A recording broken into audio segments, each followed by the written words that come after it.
Long-haul flights can be intimidating. You're stuck on a plane for hours and hours with only the items you brought with you. After roughly 80 hours in the air this past year between trips to Kenya and the Philippines, including a 14-hour nonstop, I've figured out which items actually make a miserable flight better, and which ones are just a waste of space in your carry-on. Let's get into it. The first thing most people pack for a long-haul flight is also the first thing I'd leave at home: a neck pillow. I know, it seems like an easy yes while packing, but in reality, you're likely only using it on the flight, meaning it's taking up valuable space in your bag for the rest of your trip. On top of that, most traditional neck pillows barely work. I still haven't found one that actually keeps my head from moving around and waking me up. So, what should you do instead? Listen to me when I say this. It's okay to recline your seat, especially on long-haul flights, and even more so on red-eyes. Leaning back in your seat is enough to keep you stable without any pillows at all, especially if you pull the headrest wings forward to cradle your head. Before you never recline on a plane, people come for me in the comments, the seats are designed this way for a reason. If the headrest isn't enough, I've recently gotten to the habit of wearing a thicker zip-up hoodie on flights and putting the hood up. It adds a surprising amount of padding around your head and neck while providing warmth and being useful for more than just the flight.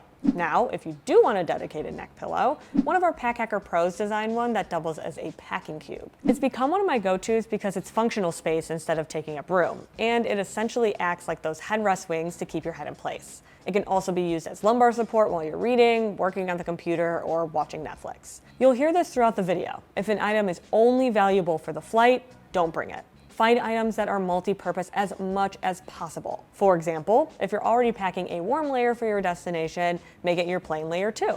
I usually go with the bulkiest layer I'd otherwise have to pack, which is often the zip-up I use in place of a neck pillow. That way, I save space in my carry-on or personal item, but still have something cozy to wear once I land. In general, comfort is key. You'll be on the plane for a long time, so you want something that's flexible and warm without being too hot. Layering is your best bet. I've been on planes that are overly warm and I spend the entire flight in a t-shirt, and others that are ice cold to the point I wish I brought an extra jacket.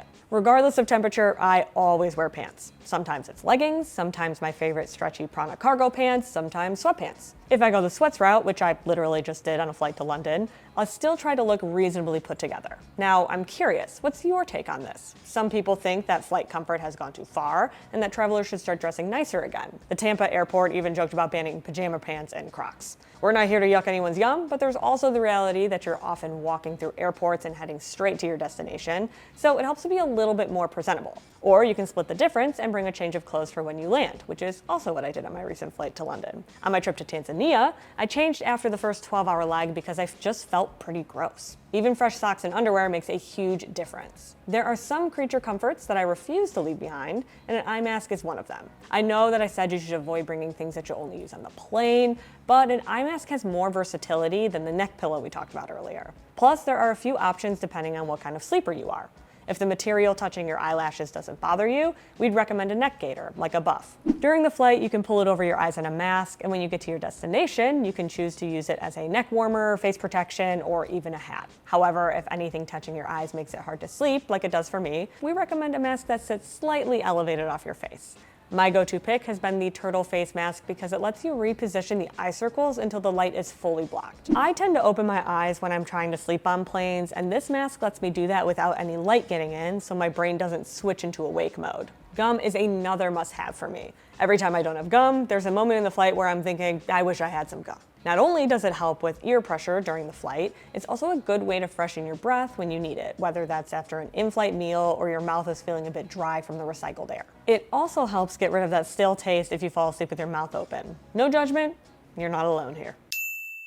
Lip balm is another non-negotiable for me. Like I said, the air on the plane is extremely dry, so even if you aren't a regular user of lip balm, it's great to have on a flight. If you struggle with dryness in general, a thin layer of Vaseline can help lock in moisture. However, you need to apply it to skin that's damp for it to work, which isn't always easy on the plane. For most people, just the lip balm is enough. Speaking of hydration, let's talk water bottles. The key here is to bring one that you'll actually carry at your destination.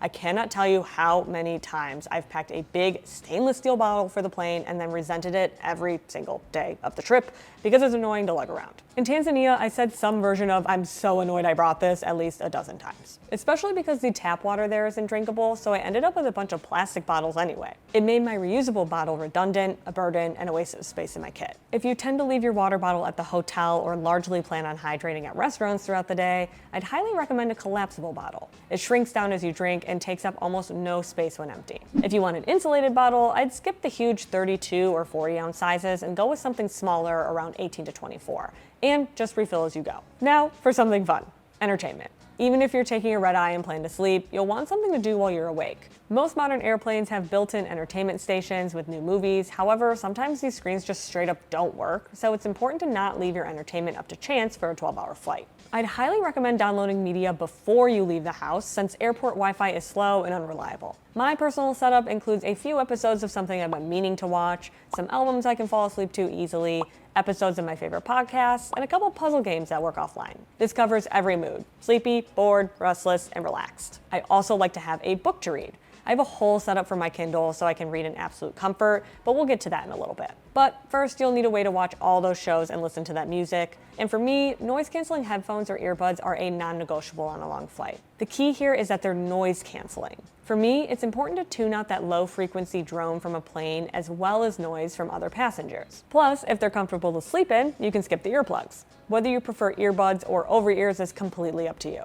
We find that over-ears are generally more effective and comfortable for long-term wear, but whatever you can actually sleep in is the best choice for you. I generally just use my AirPods because I have the whole Apple ecosystem, so everything works together really easily. In order to connect to the airplane entertainment center, though, you'll need a headphone adapter.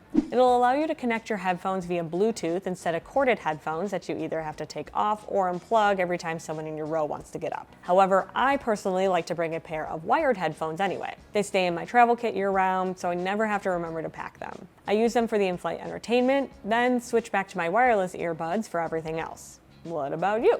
Are you team earbuds or team wired headphones? Let us know in the comments below. Using your device for the entire flight will drain your battery, so it's important to bring a way to top up. While yes, you technically have to put your battery bank in the cabin with you, it's also beneficial to do so anyway. I prefer to keep my battery bank with my personal item versus my carry-on, not only because some airlines require it, but because I like to have quick access when my phone gets low. Our main recommendation on battery banks is in reference to capacity. While a 5,000 milliamp hour battery is more compact, 10,000 milliamp hour batteries are only slightly larger but are capable of charging most phones from 0 to 100% and still have power left over. When you're using your phone on a 12-hour flight, the last thing you want is to run out of power on both your phone and your battery bank, especially since most of our important travel documents are digital now. Of course, make sure to charge the battery bank before you leave, since you can't charge the bank itself from the seat back USB port. Some planes also have full outlets between the seats where you can plug your phone in, but I've been on flights where those don't work, so I don't bank on it. In general, there's a lot of fear-mongering around lithium battery restrictions on flights, but it's not as bad as it sounds. Most airlines allow up to 100 watt-hours per battery. To put that in perspective, a 27,000 milliamp hour battery from Anchor comes in at just under that limit, and you'll likely only bring half of that. If you plan on using the seatback charging port instead of a power bank, you'll need a cable, preferably a universal one. A lot of older planes only have USB-A ports, but you don't want a USB-A cable to be your only option for your entire trip, because not only is it slower, but it's also not as readily available as it was in the past. A universal cable is much better, so you can use the USB-A on the plane and then switch to USB-C for the rest of your trip. I usually bring one even when I'm using a MagSafe power bank, so I can charge headphones or share it with travel companions just in case they forgot their cable. Once I get settled in my seat, I try to touch my setup as little as possible. That's why I always pack a small mobile tripod or a phone stand. Being able to prop up your phone means you can watch a movie hands-free, which is a lot more comfortable over the course of a long flight. A pop socket works too if you want to keep things simple, but I like a tripod because it pulls double duty. It makes watching movies on the plane more comfortable, and once I arrive, I can use it for photos and videos throughout the trip. Mine is MagSafe compatible, so I can use it with my Kindle too.